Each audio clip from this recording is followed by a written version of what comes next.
Recruits को पता था कि अब उनकी जिंदगी में कई तब्दीलियां आने वाली हैं। उसकी शुरुआत हो चुकी थी।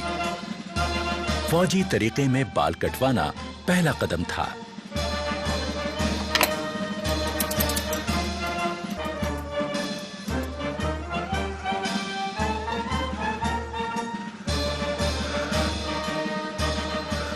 छोटे छोटे बालों को कम रख रखाव की जरूरत पड़ती है और इंसान दिखने में चुस्त और स्मार्ट लगने लगता है। पहला कदम तय करने के बाद इनका अगला पड़ाव है बटालियन स्टोर। यहां रिक्रूट्स को अलग अलग किस्म की फौजी वर्दियां बांटी जाती हैं। वही फौजी वर्दियां जिनको अब तक ये हसरत भरी निगाहों से देखते थे, पर आज उन्हें पहनने का मौका और हक इनको मिला है। अपने अफसरों से वर्दियां हासिल करना इनकी जिंदगी का पहला तमगा है जो इन्हें मिलता है।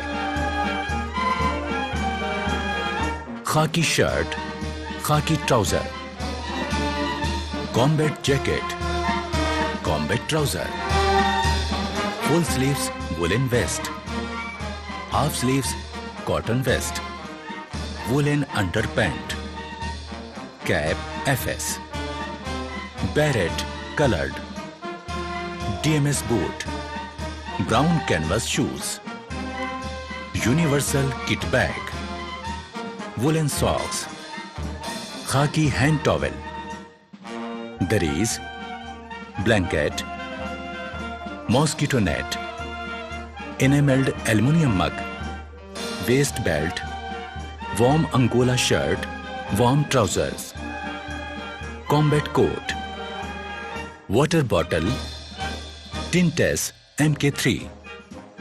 अपनी जिंदगी का सबसे कीमती पहनावा हासिल करने के बाद ये जानना जरूरी हो जाता है कि किस पहनावे को कब पहना जाए और किस तरह से पहना जाए। सभी ने रिक्रूट ध्यान दे, जो आपको बटालियन स्टोर से ड्रेस इश्यू हुआ है उसको आप किस प्रकार से तैयार करके पहनना है, उस्ताद आपको उसका नमूना देंगे। खाकी वर्दी किस समय पहनी जाए? ड्रिल के समय, पढ़ाई लिखाई की क्लासेस के समय, हथियार की ट्रेनिंग के समय, फायरिंग के समय या अन्य फौजी ट्रेनिंग के समय। कॉम्बैट ड्रेस, कैंप ट्रेनिंग के दौरान। मुफ्ती ड्रेस, बड़ा खाना के वक्त, MMG ब्लॉक में जाने के लिए, बाजार जाने के लिए, किसी जश्न के मौके पर। पीटी ड्रेस, पीटी और खेलों के दौरान। सोने के वक्त पहनी जाने वाली वर्दी। सबसे पहले कैप को किस प्रकार से तैयार करना है, उस्ताद आपको उसका नमूना देगा। आप अच्छी तरह उसे देखें और समझें। उस्ताद आशिक हुसैन। वर्दी को पहनने का सलीका आना निहायत जरूरी है। पहली नजर में किसी फौजी को किसी आम आदमी से जो चीज अलग करती है वो है पहनावे का सलीका। ये रिक्रूट्स को समझना बहुत जरूरी है। इसकी शुरुआत हुई सजीली और रोबेली टोपी से, यानी बैरेट से। सबसे पहले बैरेट के अंदर रुई वाले हिस्से को बाहर निकालें और बैरेट के ऊपरी भाग को पानी में भिगो दें। भिगोने के बाद इसे निचोड़ें और झाड़कर उसका पानी निकाल दें। कुछ पानी अंदर ले जाता है जिसको हम साइड में लेके इसको हल्का सा छंडना है। 2 3 4। अब रुई वाले हिस्से को फिर से अंदर डाल दें। इसके बाद दोनों हाथों की मुट्ठी बंद करके टोपी को ऐसे घुमाएं कि वो पहले जैसी सूरत में आ जाए। अब बारी है इसको सिर पर बैठाने की, पर उससे पहले ध्यान रहे कि बैच के अंदर की तरफ की इस लिट को बाईं आंख की सीध में रखते हुए पहनना है।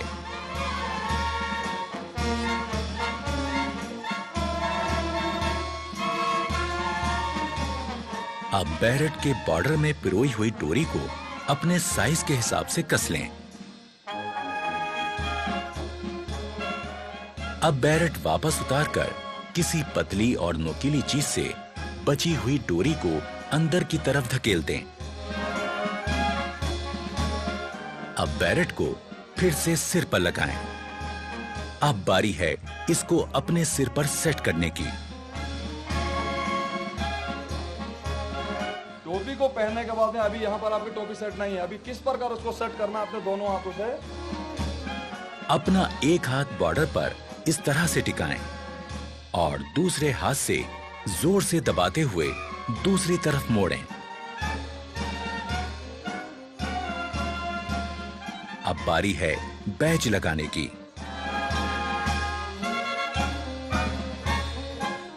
सबसे पहले 1.5 इंच की चौड़ाई वाली चिंदी को सही जगह पर रखकर निशान लगाना है। चिंदी को इस प्रकार से बैरेट पर खड़ा करें। अब चिंदी के बीच का हिस्सा आपकी आंख के सेंटर में होना चाहिए। यहां पर निशान लगाकर बैरेट को उतार लीजिए। उतारने के बाद हमें चिंदी की सिलाई लगाए गए निशान पर रखकर करवानी है। अब अपना रेजिमेंटल बैज चिंदी के ऊपर इस प्रकार रखें कि वो चिंदी के खड़े कोनों के बीचों बीच आ जाए। ये चिंदी का कॉर्नर और ये 2 राइफल के बीच में जो क्रॉस बन रहा है इसका सेंटर और ऊपर वाला चिंदी का ऊपर वाला कॉर्नर, इन चारों को आपस में मिलाते हुए बैज को सेट करना है। अब बैज को नीचे की तरफ दबाएं ताकि चिंदी में 2 निशान हो जाएं। अब इन निशानों में किसी नोकीली चीज से सुराख करें। अब उन सुराखों में बैज को बिठा दें।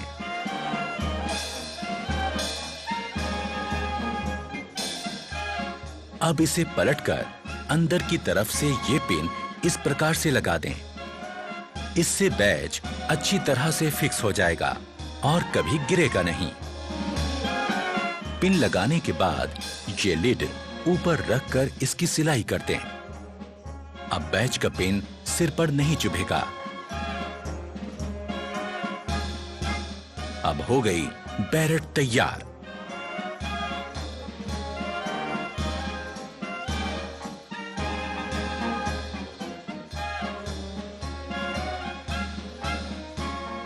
शोल्डर बैज को सरकाकर एकदम नीचे की तरफ लगाएं, जिससे वो ढीला ना रहे।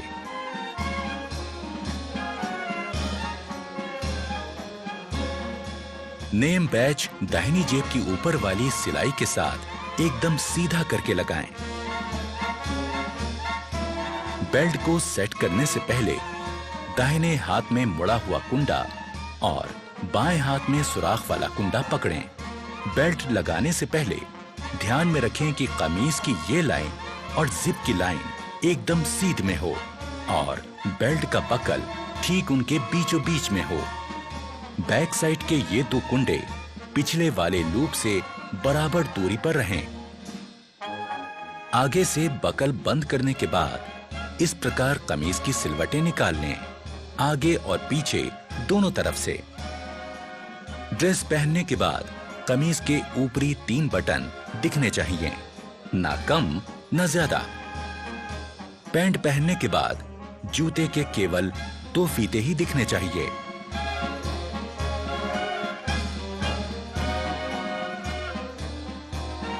पगड़ी पहनते समय ख्याल रखें कि पगड़ी के दोनों तरफ 6 सिलवटें बने।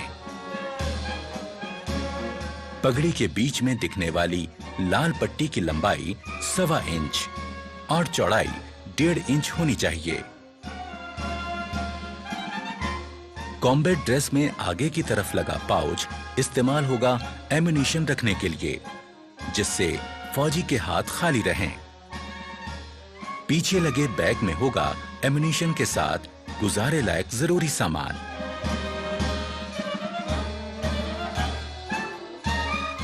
मुफ्ती ड्रेस, नाइट ड्रेस और पीटी ड्रेस को पहनते समय भी ये ध्यान रखना है कि वो साफ सुथरी हों और सलीके से पहनी गई हों। पहनना सीख लेने के बाद अब जरूरी है अपनी वर्दी और सामान को सही तरह से रखना। सबसे पहले हर रिक्रूट को अपना खास आर्मी नंबर लिखकर अपने हर सामान में लगा देना है। अपने लॉकर्स पर बने शेल्फ पर रोजमर्रा का सामान रखना है और हैंगर्स का इस्तेमाल अपनी वर्दी टांगने के लिए करना है।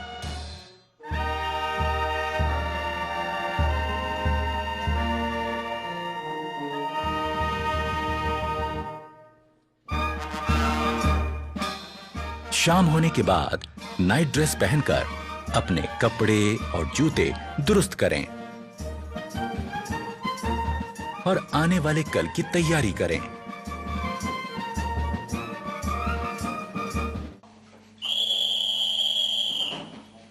ठीक 10 बजे की सीटी ऐलान करती है सोने के वक्त का।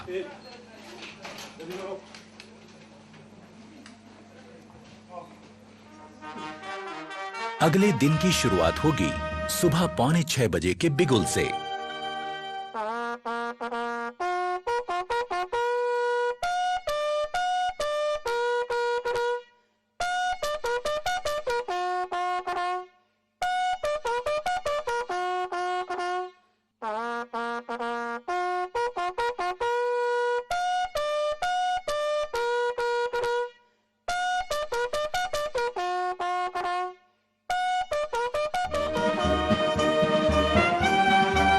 सुबह की चाय मदद करती है आंखों की नींद ठीक से भगाने में।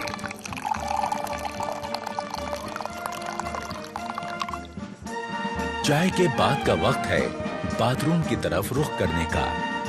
पर बैरक छोड़ने से पहले यह जरूरी है कि आप अपना बिस्तर दुरुस्त करके जाएं। अपने स्लीपिंग बैग को ठीक से समेटें और बिस्तर सीधा और साफ करें।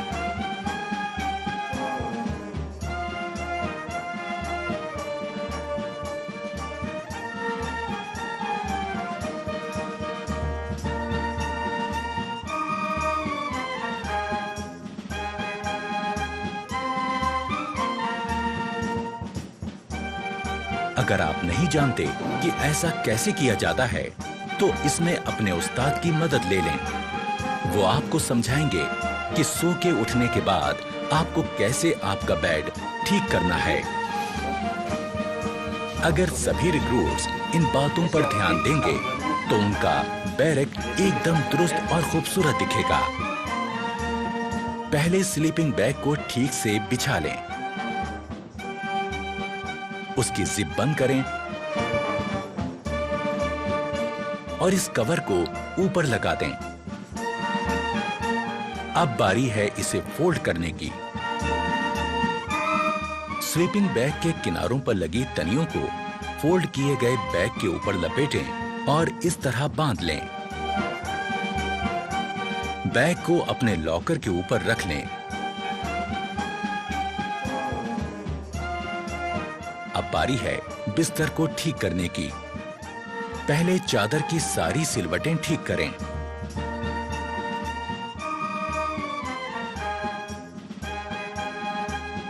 फिर कंबल और उसमें रखी जैकेट को ठीक करें।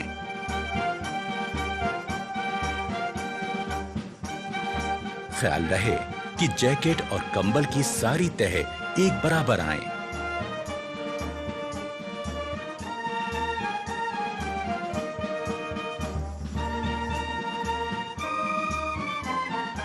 अब आपका बेड दिखने लगेगा एकदम दुरुस्त। सुबह उठकर ब्रश करना भी निहायत जरूरी है। यह सुबह सुबह आपको ताजगी का एहसास देता है। ब्रश के ऊपर टूथपेस्ट का मुंह रखें, उसे हल्के से दबाएं और टूथपेस्ट को ब्रश पर फैलाएं। हमें ब्रश करना है आहिस्ता आहिस्ता, ऊपर से नीचे और नीचे से ऊपर की तरफ, जो कि हमारी दांतों की बनावट के हिसाब से एकदम सही है। ब्रश करने से न सिर्फ मुंह में ताजगी आती है, बल्कि दांतों और मसूड़ों की सेहत दुरुस्त बनी रहती है। और ये निहायत जरूरी है कि हम सही तरह से ब्रश करें।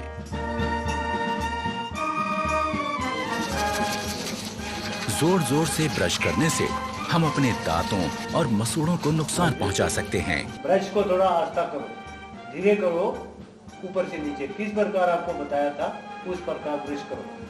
हमेशा अच्छे किस्म का ब्रश और अच्छे किस्म का टूथपेस्ट इस्तेमाल करें और ब्रश जब घिसने लगे तो उसे बदल दें।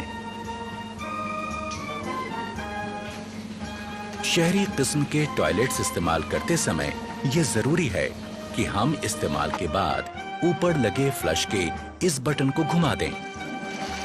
इससे निकलने वाले पानी के बहाव से टॉयलेट की सीट साफ हो जाएगी।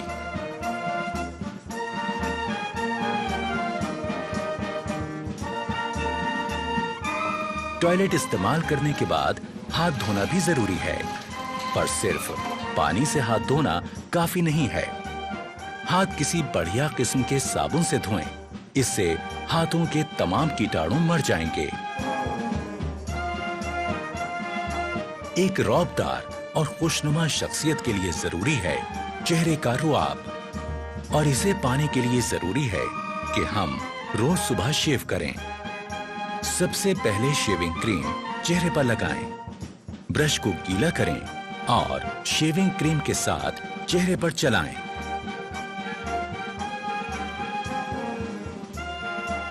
चेहरे पर शेविंग क्रीम अच्छी तरह से लग जाने के बाद ब्लेड लगाकर अपना रेजर तैयार करें।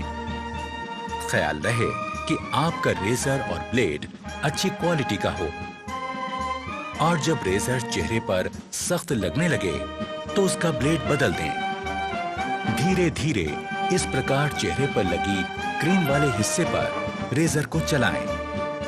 रेजर दाढ़ी के बड़े बाल काटता चला जाएगा। शेव हो जाने के बाद तौलिए से अपना मुंह साफ करें। इसके बाद आपको लगाना है आफ्टर शेव लोशन। यूं होगी दिन की शुरुआत एक तरोताजा चुस्त दुरुस्त रिक्रूट की।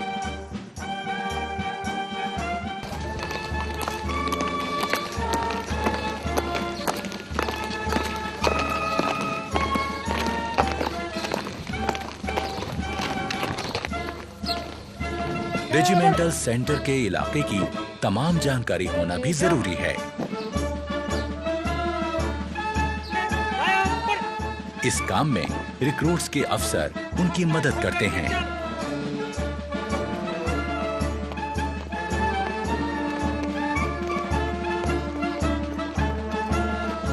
अपने रेजिमेंटल सेंटर को पहली बार घूमकर देखना एक रिक्रूट के लिए अपने आप में एक बहुत अहम और सुहाना सफर होता है।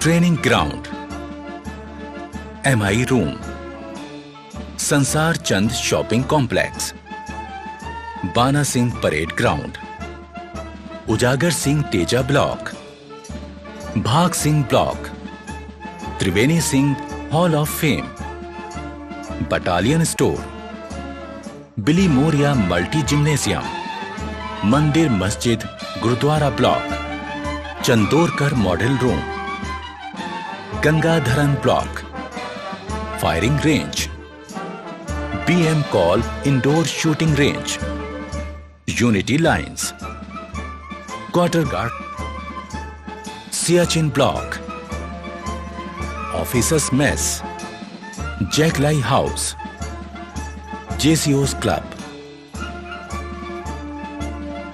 चुन्नीलाल द्वार और शहीदों को सलामी देता हुआ वॉर मेमोरियल।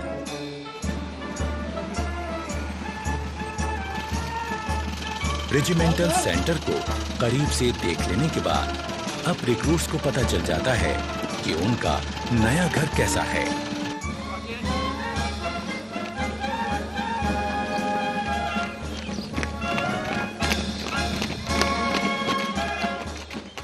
नए आए रिक्रूट्स के लिए यह भी जान लेना जरूरी है कि खान पान का सही तरीका क्या है।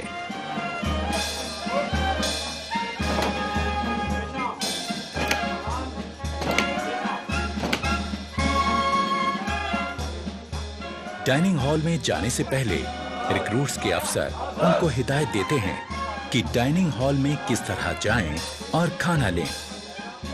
खाने से पहले और बाद में हाथ धोना निहायत जरूरी है।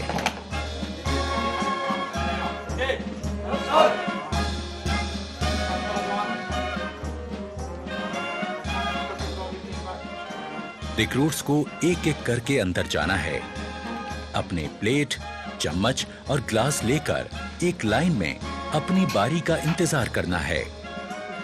रेजिमेंट में आने के पहले दिन से ही रिक्रूट्स की जिंदगी में बदलाव शुरू हो गया। आज वो अपने तमाम साथियों के साथ मिलकर एक जैसा खाना खाएंगे, एक बहुत बड़े परिवार की तरह।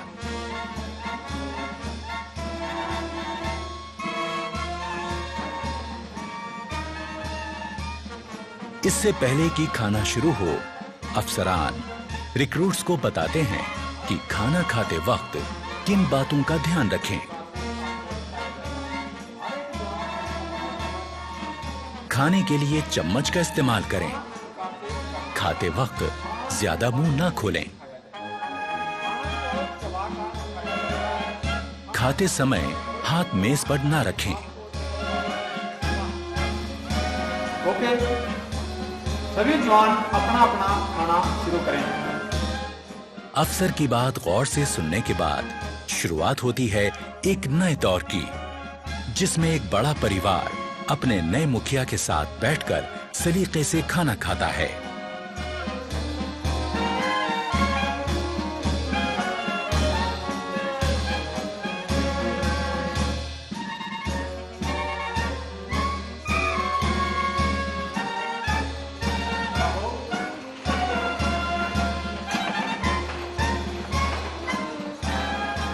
खाने के बाद सबको एक साथ उठकर बाहर जाकर अपने बर्तन धोकर रखने होते हैं।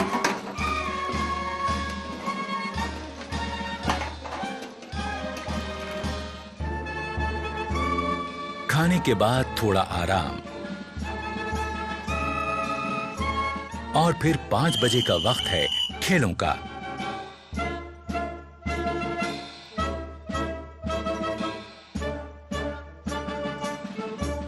खेलों से शरीर तंदुरुस्त रहता है और चुस्ती फुर्ती कायम रहती है।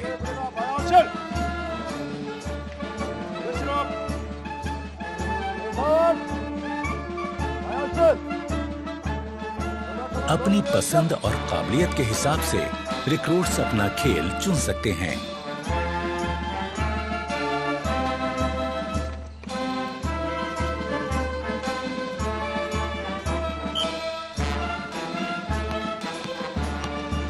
यहाँ फुटबॉल, बास्केटबॉल, वॉलीबॉल, कुश्ती और कई तरह के खेलों की सुविधा है।